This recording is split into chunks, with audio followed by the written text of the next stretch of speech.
বলিউডে পা দেওয়ার পর থেকে রণবীর কাপুর শুধু অভিনয় নয়, ব্যক্তি জীবন নিয়েও থেকেছেন চর্চার কেন্দ্রে। সঞ্জয় লীলা বানসালির সাওয়ারিয়া দিয়ে বিটাউনের যাত্রা শুরু করেই পেয়েছিলেন নতুন প্রজন্মের হার্টথ্রোবের তকমা।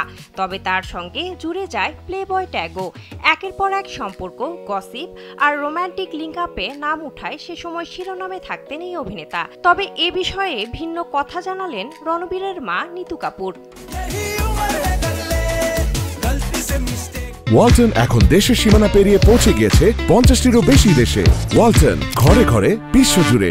ভারতীয় গণমাধ্যম সূত্রে জানা যায়, প্রথমে সোনম কাপুর, তারপর দীপিকা পাড়ুকোন, ক্যাটরিনা কাইফ, নার্গিস ফাকরি এবং শেষমেশ আলিয়ায় প্রেমের তড়ি ঠেকল রণবীরের। এখন কন্যা সন্তান নিয়ে সুখের সংসার করছে এই অভিনেতা। তবে রণবীরের এই লম্বা প্রেমিকার কথা অস্বীকার করেন তার মা নিতু কাপুর।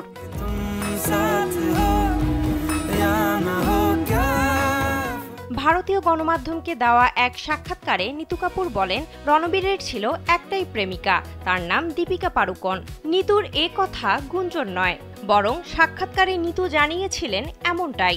সঙ্গে ফাঁস করেছিলেন ঠিক কী কারণে দীপিকার সঙ্গে ব্রেকআপ করেছিলেন রণবীর।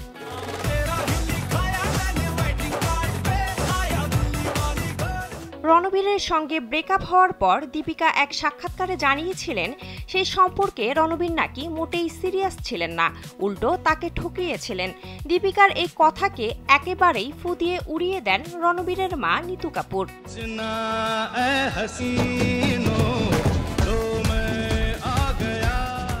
এ বিষয়ে তিনি বলেন, রণবীর মোটেও ওরকম নয়। আসলে রণবীর দীপিকার সঙ্গে যখন সম্পর্কে ছিল তখন একটু স্পেস চেয়েছিল, একটু প্রাইভেসি চেয়েছিল। দীপিকা সেটা দিতে পারেনি। আমার মনে হয় এ কারণে রণবীর বিরক্ত হয়ে ওই সম্পর্ক থেকে বেরিয়ে আসে। তবে রণবীর কিন্তু একেবারেই প্লেবয় ছিল না।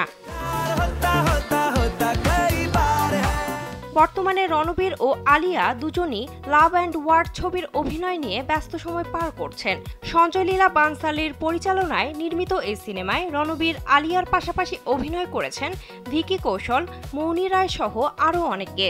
চলচ্চিত্রটি 2026 সালের আগস্ট মাসে প্রেক্ষাগৃহে মুক্তি পাওয়ার কথা রয়েছে।